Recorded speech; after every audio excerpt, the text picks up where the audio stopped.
I'm a leader in my field. What happens is there's a tendency of parents to push their child into their profession because they know that they can give them a step up. You know, you don't start from the bottom, you start from there. Some people in my life who say, oh, I don't want to say that I'm so-and-so's son. I want to have my own identity. It's not that I don't want. I created my own identity, and at the same time, I'm proud that I'm my father's daughter. So we went through that stage of IVF where the success rate was only about 10 to 15%.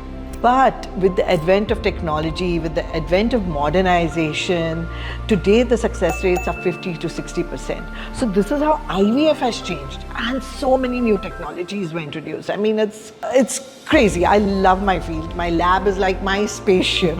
It's beautiful. It changed his life. So in IVF, you create families. You don't only give a child to a mother and father. You create uncles, aunts, grandfathers, grandparents.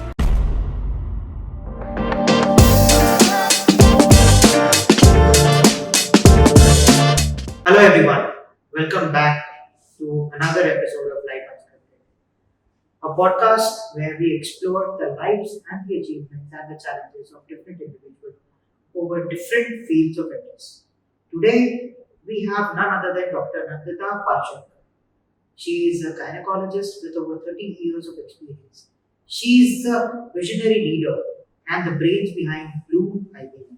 She is also the doctor of the visionary leader, Dr. D.Y. A very humble personality with huge experience. Let's welcome her. Welcome, Doctor. Thank you for inviting me here. I think, Sharad, I'm looking forward to it. Thank you so much, ma'am. So let's begin with the basics. 30 years in the sector. It is a huge and a long period of time to gain such vast experience. And you did it. You became a doctor when I don't think many from a business background or a political background like you have, and the background with leaders in your midst. How did you manage that? What was it, a rebel attitude कि ये मुझे करना ही है, or was it something which your family was completely supportive of? Let me first correct you. I'm a leader in my field. Oh, that I totally agree. Okay. When you No, began, I know. I'm just pulling your leg because you said from leaders and all that. So yes, it was great growing up with Dr. D.Y. Patil as my father, and my mother was a taskmaster. I mean, she was really, both of them were amazing. My father's, of course, still there. He lives in Kolhapur, but my mother's no more. But they've had a profound effect on me. You know, in my family, it was politics, it was agriculture, it was education. There was nobody who was a doctor. So I have a very compassionate nature. You know, I want to help people. So I think, and I could not bear the sufferings of people, you know. So it was a natural progression ki I want to do something for the people. And I wanted to heal people, you know, that kind of a thing. So I went into medicine because of that. And of course, my parents supported me totally because they said, look, we can't really give you any guidance or anything, but we can support you. I think that's very important because what happens is there's a tendency of parents to push their child into their profession because they know that they can give them a step up. You know, you don't start from the bottom, you start from there. But what my parents did was by supporting me, they helped me start from right there. So I got into medicine and I love it. I just love it. I got into gynecology. It's an amazing field. So, did you have any kind of anxiety at that moment that your family members are leaders in a particular space, and you will have to be a leader here and match that level of achievements, basically?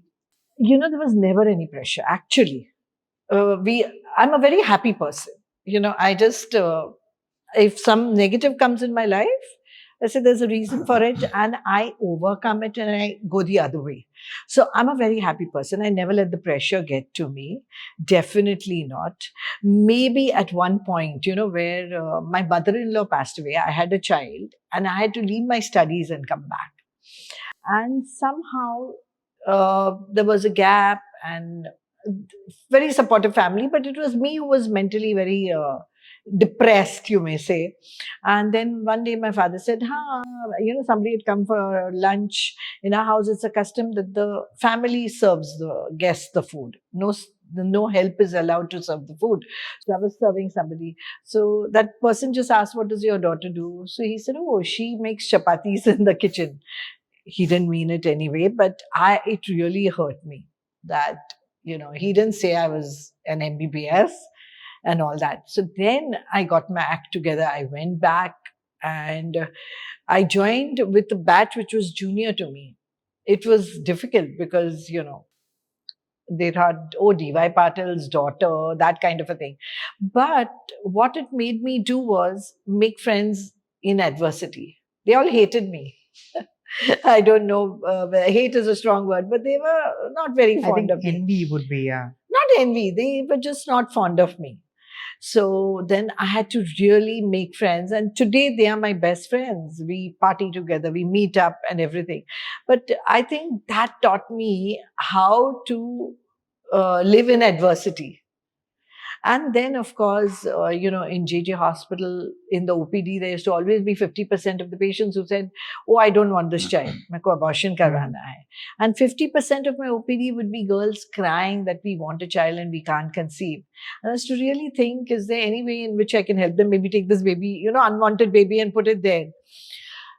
And that's how I went into this field of IVF. That time, not many people took this field, because I definitely wanted to super specialize, whereas everybody was just settling into gynecology and going on and doing routine OBGY, which was exciting. At that point, IVF was a new field. It was technology. And on the other side, I had fabulous surgeons who were my, like, what do you say, idols.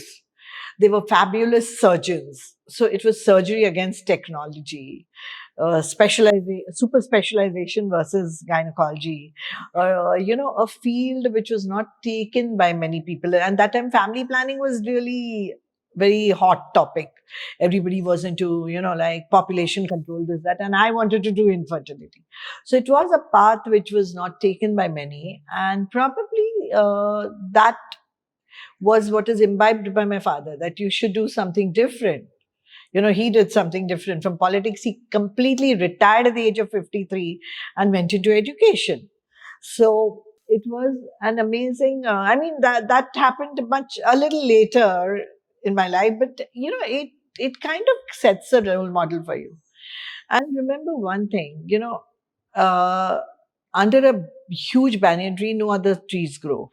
But that did not happen with any of us siblings. Okay. Because I think, and that's what I believe in giving my son also. My father gave us all the freedom. He did not eclipse us with his achievements, with his greatness.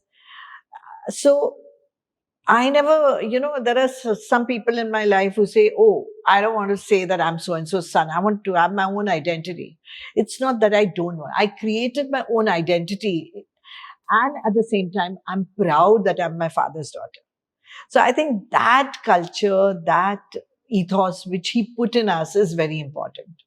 And that's what I've done with my son. I've given him freedom. I've given him freedom to grow and handed over, a lot of things to him, which he does independently. And that has given him confidence. He's become a youth leader in his own way in the field of gynecology. So I think it's very important for parents not to feel insecure about their children. Definitely. So now, as you progressed, you got in different new technologies in the field of IVF.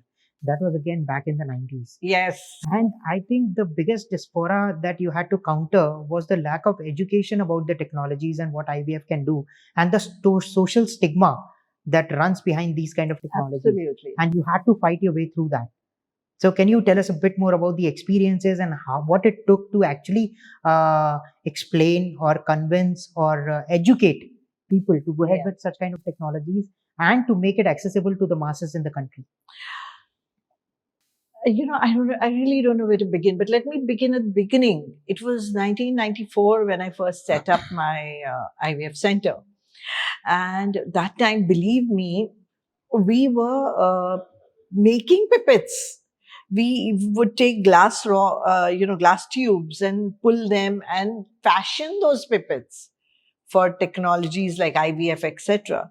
The water which we used when you create a baby, you need a media, which is similar to the one found in your body, because it'll grow only in that certain factors are there. All that, we created it. Today, it's available online. I mean, it's ready made. The pipettes are ready manufactured. So we went through that stage of IVF where the success rate was only about 10 to 15%. But with the advent of technology, with the advent of modernization, today the success rates are 50 to 60%. So this is how IVF has changed. And so many new technologies were introduced. I mean, it's crazy. I love my field. My lab is like my spaceship. It's beautiful. But if you look at the patients, you know what you're talking about, that were there a lot of taboos, were there a lot of stigmas?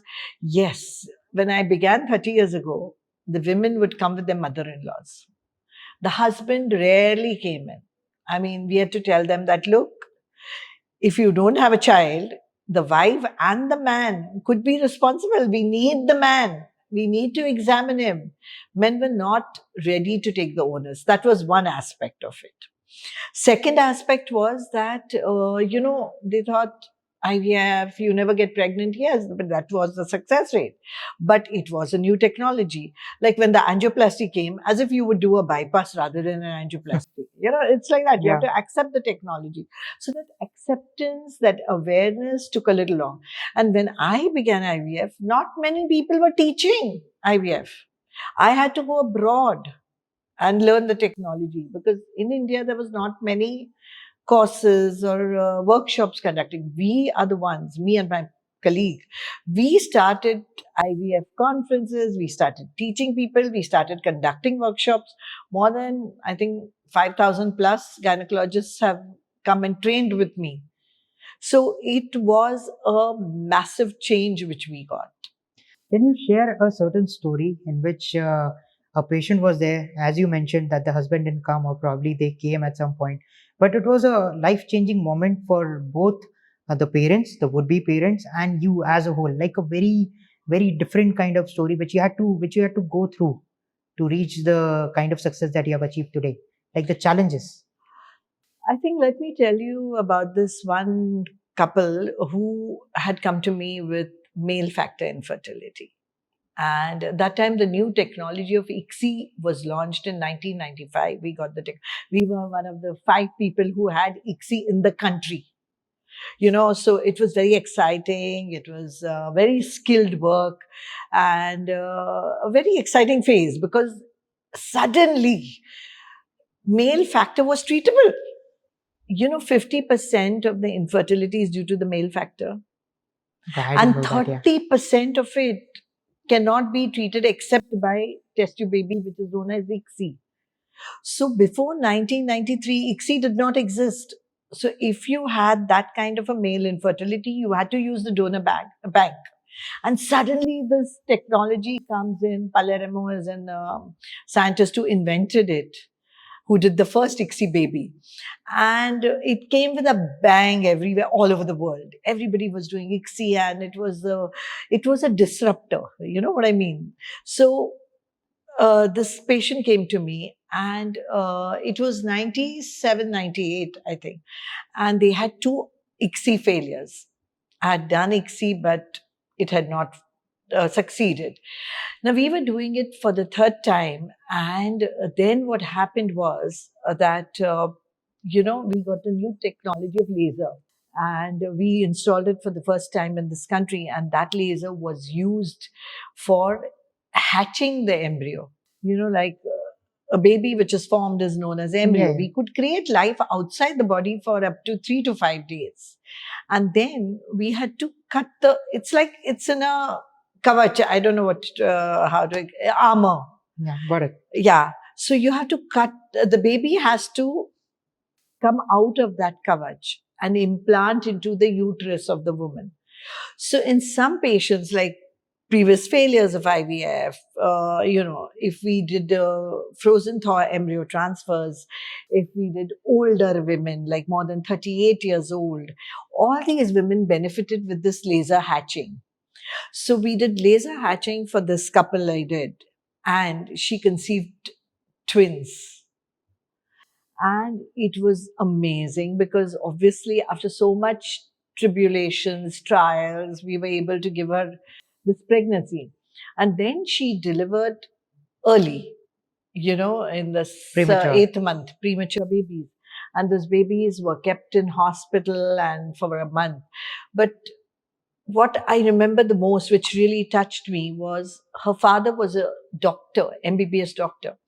And the minute I delivered them and came out and said, congratulations and all, he touched my feet. A 60-year-old man touches my feet. And what, I think I was 30, 32 maybe at that point.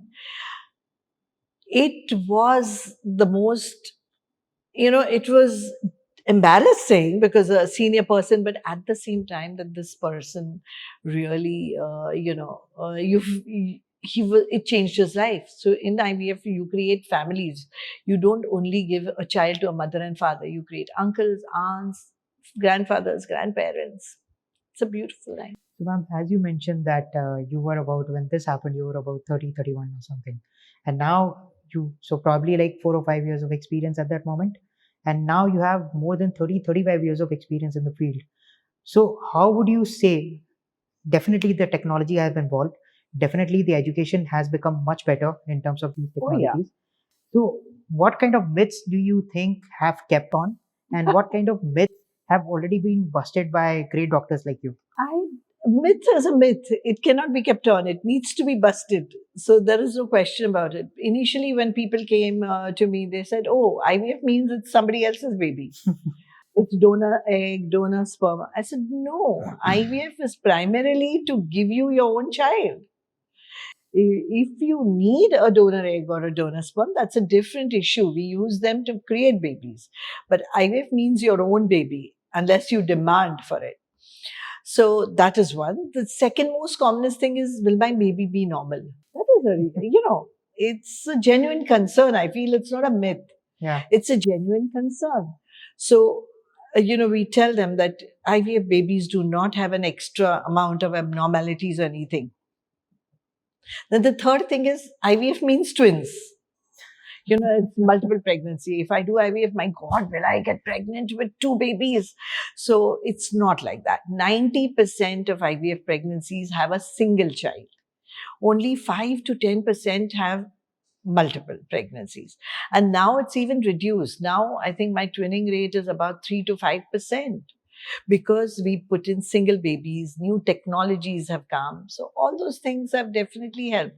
So I think these are some of the, I don't know if you remember anything that you would want to ask me about a myth, but these are But the most there would be prominent. some very unorthodox questions which blew your mind. What the hell is this?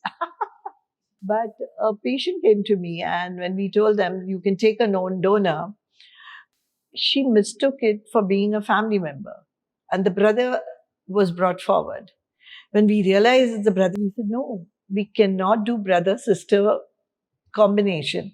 If you do that, you get more abnormalities in the child. Yeah, because of the same DNA. Yes. So that is very important. I was really shocked and taken aback that people to date did not know this or did not realize this, and that communication, but I didn't even dream about it. You understand? Yeah. So I think it's very shocking that this person could do it. Another case I must tell you, that there was this man who came to me and he said, "Oh, this is my second wife. I've divorced the first one because we didn't have a child."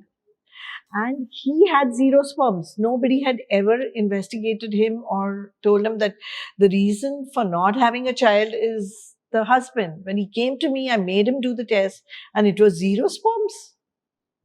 So all these things do come, and sometimes they shock you because people take such different, takes on it. So building on to It's the same awareness. thing, awareness, definitely it's awareness. So when we talk about awareness a little further, like the world is more educated right now. You have a lot of content on the internet which people can feed off of. So in today's young age, that is the millennials, the people who are currently just getting married, there is a new uprising in the number of cases of people getting their eggs frozen. Yes. Because, and usually I hear, my lifestyle is not that great, so better be safe than sorry. How much do you appreciate this, or do you think that this is the right way to proceed, or we should not get the eggs frozen? I mean, what is your take on all this scenario that is happening? Hello, it's women empowerment to get eggs frozen. So get it right, man. I think it's very important because what happens with girls is your biological clock is ticking. So by 35, the eggs start deteriorating. Whereas in a man, I think you have now had a baby at 98.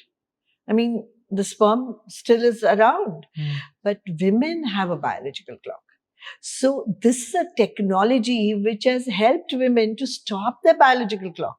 See, it's not that we don't want to have a child, but you're studying, you haven't found a partner, or you've had cancer and you've taken drugs which really ruin your ovary, or you've got SLE or other endometriosis. These are the disease which affect your ovarian reserve. Now, in those cases, I had a couple who was a professional. I don't want to name the profession, but she had her first IVF baby, and the second one she wanted to have a gap after 4 years, but she would be 39 by then. So she froze her eggs at the age of 36, embryos, and she had a baby at 39.